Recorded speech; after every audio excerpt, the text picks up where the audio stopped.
Okay.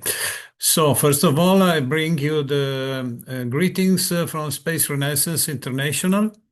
It is one of the co-organizers of this Space Habitat event, the Space Renaissance Latin America and Brazil.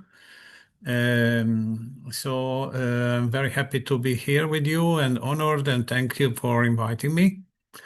My presentation is about living and working in free space, a choice of freedom. And why space and why now? Earth, our magnificent home, approaches 8.5 billion inhabitants. We cannot make it anymore on just one planet. Everything we make increases the anthropic pressure, worsening both social and environmental conditions. The quality of our life is worsening. An unbearable cultural decay is already on its way to bring humanity back to the dark ages of our history. In such a situation, cowards and ego-psychotics will remain in the narrow, closed territory of Earth, fighting and killing their brothers for the possession of scarce terrestrial resources.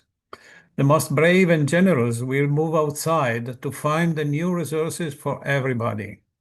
Such heroes who put their own lives at risk facing the unknown will be called the space settlers. Yet, where should we live in space? Most popular visions imagine colonies on planetary surfaces like the Moon or Mars. Exciting scientific endeavor, yet there is a better way, focusing on human well-being, freedom, and creativity. Habitats built in free space, rotating, self-sustaining orbital worlds, designed to simulate Earth's gravity and sustain rich human communities. This vision offers not just survival in space, but a thriving, beautiful, and free human civilization. Living in a free space rotating habitat as designed by Gerard O'Neill in his book, The High Frontier: Human Colonies in Space during the 1970s, is very much better than living on a planetary surface. For the sake of a quick space economy growth and of a profoundly enhanced quality of life, in a broad meaning from safety to health to well-being and a glorious life experience. Developing the geolunar space in the short and mid-term versus Mars and other options should have priority, if and when we could afford to do both. But I think we can do both, of course. Not for a long time if we don't start civilian space development, relaunching the world global economy in this way. Among the main advantages, simulated gravity for human health and psychological needs, sunlight energy continuously available, the habitat can be moved away from incoming killer cosmic objects. In essence, on-air habitats represent the continuation of the Enlightenment and Renaissance spirit. The belief that human reason, ethics, and creativity can shape environments that preserve freedom, dignity, and beauty. In 1969, the physicist Gerard O'Neill asked his Princeton students, "Is the surface of a planet really the right place for an expanding technological civilization?" The answer was no. Other visionaries discussed the concept of habitats rotating in free space. Wernher von Braun, Rotating World Space Station, 1952. Arthur C. Clarke in 1954 described orbital islands in the sky supplied by materials launched from the moon.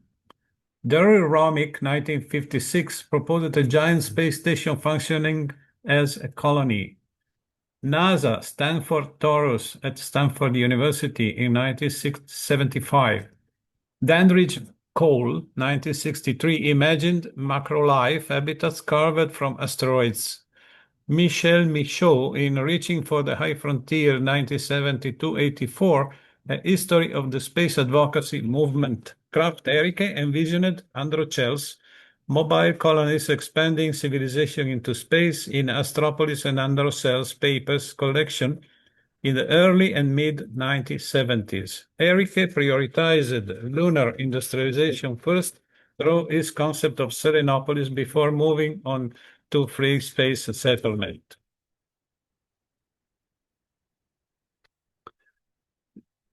Living on the moon or Mars means adapting to alien hostile worlds that inherently restrict human flourishing and therefore quality of life. For the sake of human survival and flourishing in space, we shall push our look and design well beyond survival and safety. Habitats shall be beautiful, ergonomic, large and comfortable, and designed to offer a high and glorious, flamboyant lifestyle. Green and water should be abundant and shaped in a harmonious style. These requirements hold the same priority of safety and construction robustness. Beauty and art are the essential of civilization. If we build sterile, purely functional habitats, we would export only survival, maybe, not culture. A humanist vision of space demands that we carry into orbit the full richness of human experience, joy, creativity, love of form, and the pursuit of happiness. Ultimately, free space habitats offer unmatched advantages: adjustable gravity, permanent sunlight, mobility to avoid cosmic hazards, and the freedom to create environments shaped by human ideals of comfort and beauty.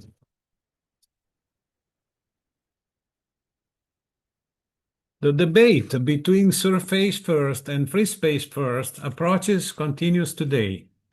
Living on a planetary surface, say surface advocates, humans will receive only half of the radiation they could receive in a free space habitat. Yet, radiation exposure on planetary surfaces is enough to kill us, since neither the Moon nor Mars has a protective magnetic field. On-Earth-type habitats can achieve equal or better protection through layers of regolith, water shielding, or even artificial magnetic fields, solution applicable to both planetary and orbital environments. Are resources on planet only? While the Moon offers metals, oxygen, and water ice, asteroids provide vast quantities of similar resources. It will be possible to work on planetary surfaces and live on free space habitats at 1G. Industrial operations could occur on the surface, but humans would live in comfortable orbital habitats, commuting for work only temporarily. Processing raw materials is often more efficient in microgravity within the central industrial hub of rotating colonies. Energy concerns were also addressed. Critics claim that future fusion reactors will make solar energy obsolete. Yet, until fusion becomes practical, continuous solar power in space remains superior, especially in the inner solar system. Even when fusion becomes viable, reactors can be installed aboard free space habitats. Helium-3 from the Moon will be valuable but limited, while space-based solar energy is abundant and reliable.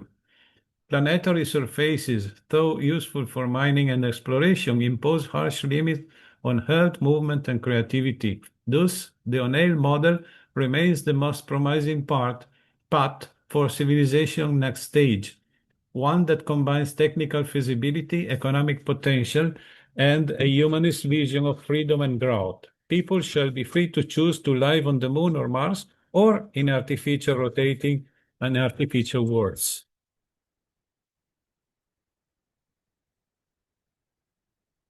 Over the past decades, hundreds of astronauts have lived for months and sometimes a full year aboard orbital stations such as the International Space Station. These missions have generated vast data on the effects of prolonged exposure to microgravity and radiation on human health. The evidence is clear. Long stays in space cause profound and sometimes lasting physiological changes. Astronaut Scott Kelly's one-year mission on the ISS from March 2015 to March 2016 provided one of the most comprehensive studies of human adaptation to space. In Endurance, Kelly describes the harsh effects of microgravity and the radiation on his body. His experience highlights a central challenge. These effects must be mitigated before civilians can safely live in space. Countermeasures such as simulated gravity through rotation and effective radiation shielding are achievable.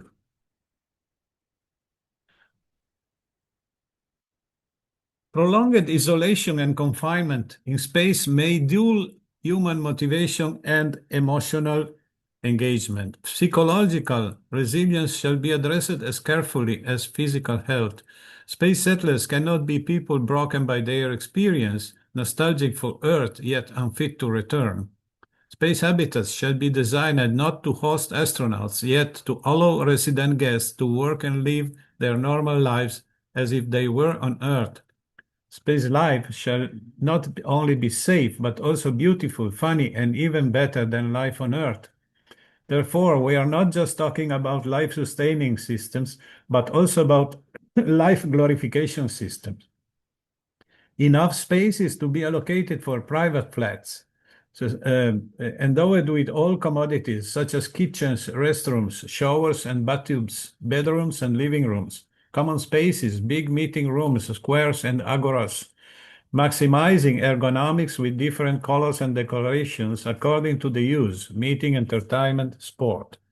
Individual and multiple seats to be placed everywhere to favor individual and shared relaxation, isolation, and conversations.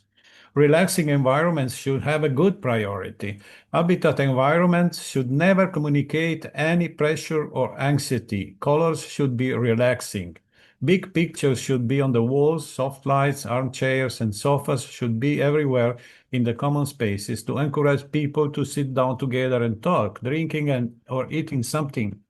Viewing or not viewing outer space should always be available to the choice of individuals and groups.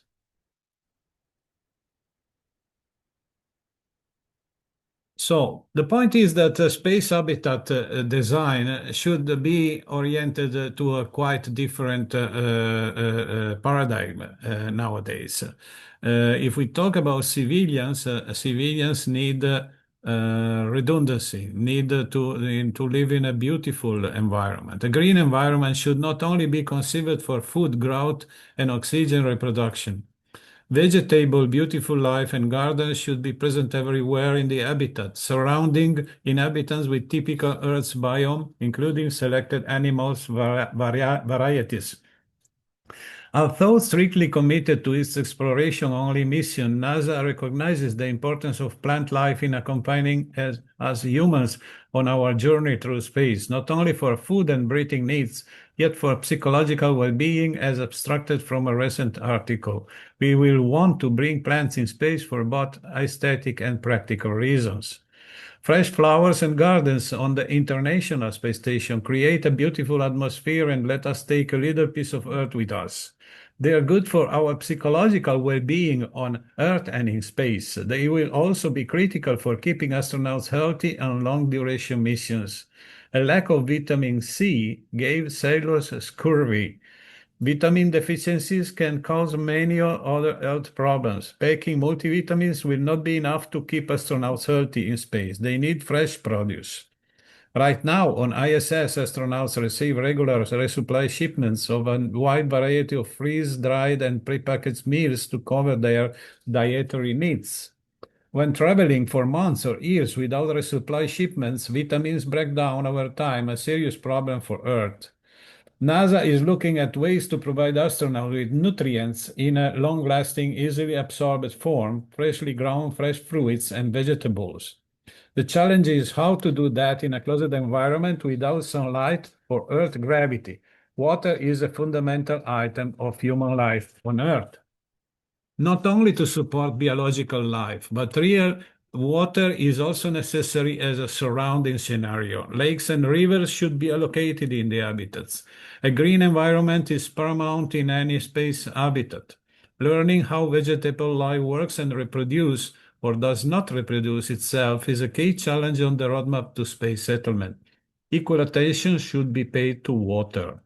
As we couldn't live without green environments around to feed our body and our mind, we couldn't live without large amounts of water and the life contained in them. We will need we will need lakes and seas in space habitats, be they large or nail infrastructures or planetary villages.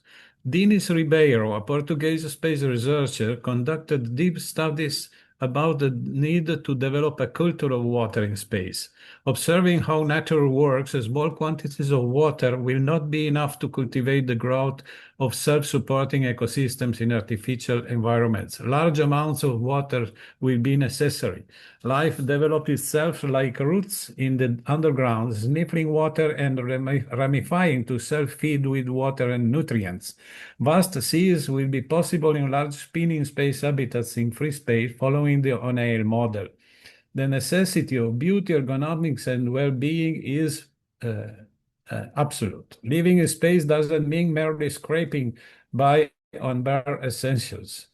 True life demands beauty, comfort, and places that nurture the soul. Consider the profound effects of surroundings on mental and emotional health. Studies on Earth show that access to nature, daylight, art, and spaces designed with human ergonomics improves well-being, reduces stress, and boosts creativity. In space, these elements become even more vital as we are far from Earth's gentle rhythms and large ecosystems. I envision habitats filled with lush gardens made of native earth plants and genetically adapted flora, tranquil water pools, and arboreal pathways shaded by artificial sunlight precisely calibrated to nurture life without harm from radiation. Homes are spacious, with natural light beaming through vast windows that frame endless stars or the shining earth. Public halls showcase local artists alongside virtual reality experiences connecting residents to Earth's natural wonders. Ergonomics means that every chair, table, and doorway is designed for ease and comfort. Sport arenas, quiet meditation pods, art, laser, and beauties are not superficial frills but essential tools to transform space settlement from sterile outposts to true homes of thriving human civilization. The well-being of inhabitants depends on creating environments that feed both the body and soul. Freedom of choice is a human right. Without freedom, the dream of space settlement risks producing not pioneers but exiles, trapped by the very environment they sought to conquer. Freedom of choice is a human right, the cornerstone of human dignity. Peter, a fantasy character, is one of many pioneers who decided to leave Earth for a brighter future in space. Peter joins a colony on the moon full of hope and courage. But over time, the moon's weak gravity takes a toll on his body. His muscles weaken, his bones become fragile. When the urge to visit home grows, Peter confronts a painful reality. Returning to Earth's full gravity could kill him. His journey to space has become a one-way trip. As a minimum, he would be constrained to a wheelchair and receive rehab therapy for a long period. Humans must always retain the freedom to choose where they live, to come and go without being trapped by biology, technology, or politics.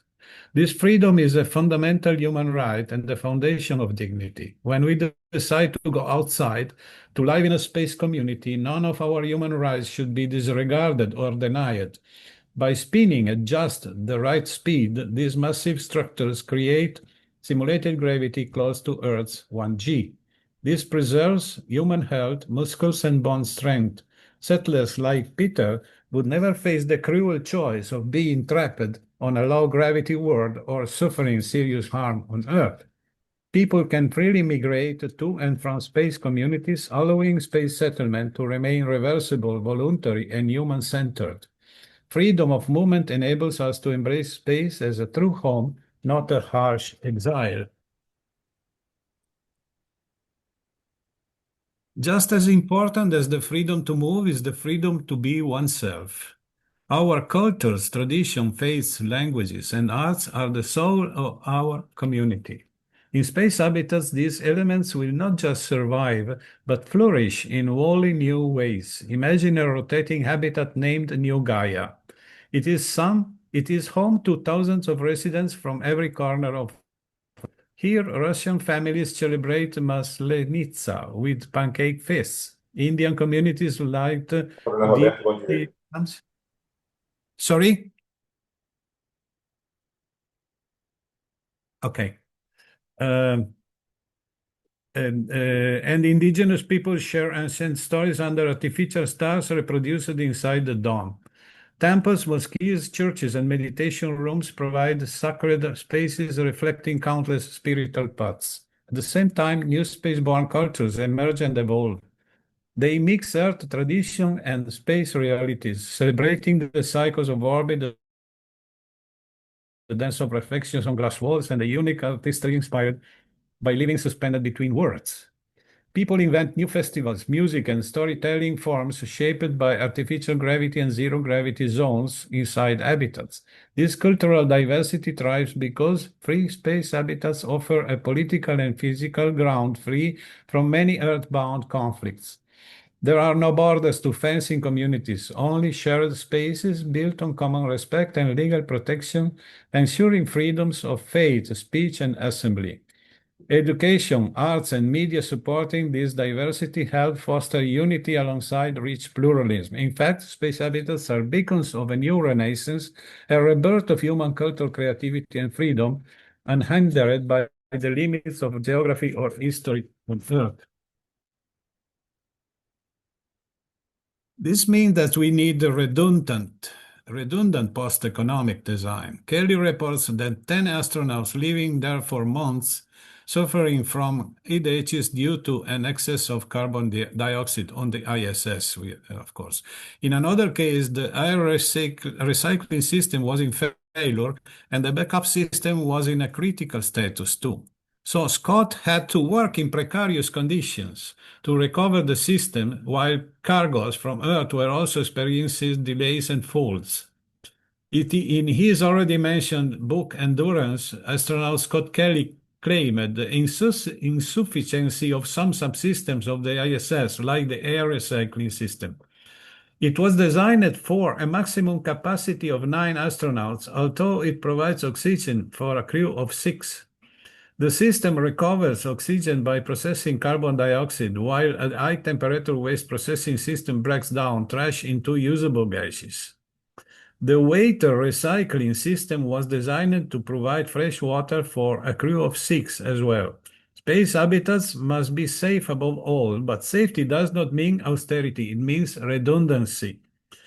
Should permanent inhabitants of space habitats suffer from similar limitations, life supporting systems should be designed upon a larger redundancy concept with more than just one backup. Life supporting materials such as water and oxygen in the first place should be dimensioned according to a very large redundant criteria. Multiple backup systems for air, water, power, and food keep communities resilient to emergencies.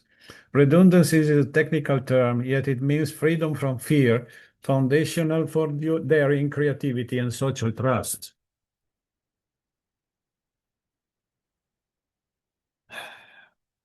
With nearly unlimited resources from the sun and space mining, redundancy can be woven into the design not as cold industrial clumsy practicality, but as elegant and beautiful features. Imagine rainwater fountains that recycle water through visible glass tubes artfully integrated into parks. Generators concealed beneath bands of greenery hum quietly but reliably. This opens the door to what Howard Bloom called flamboyance, not frivolous extravagance, but a joyful expression born of abundance.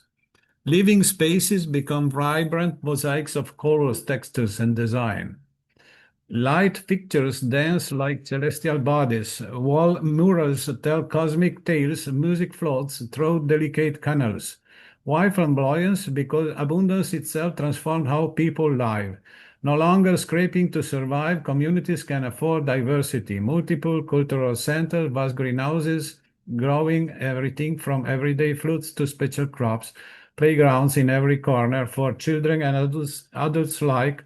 Theaters and concerts stall half echoing with the sounds of many words. Flamboyance rejects the grim aesthetics of sufficiency and evokes the spirit of human creativity unleashed. So far, the design of space habitats, orbital space station, was intended to satisfy some essential requirements, such as isolation from the void of space, safety, and enough room for scientific research.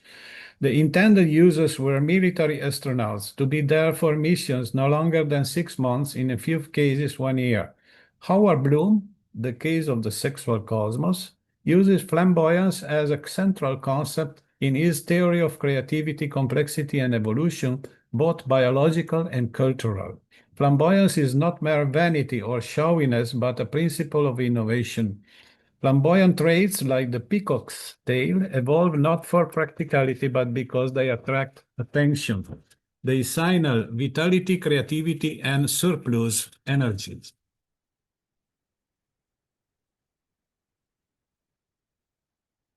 Flamboyance then is an advertisement of aliveness, proof that an organism is strong enough to invest energy in beauty or display. Flamboyance is how evolution takes risks to produce progress. Artists, inventors, and visionaries use flamboyance to draw attention to new patterns of thought. Cultural flamboyance through art, architecture, fashion, or ideology accelerated social and intellectual evolution.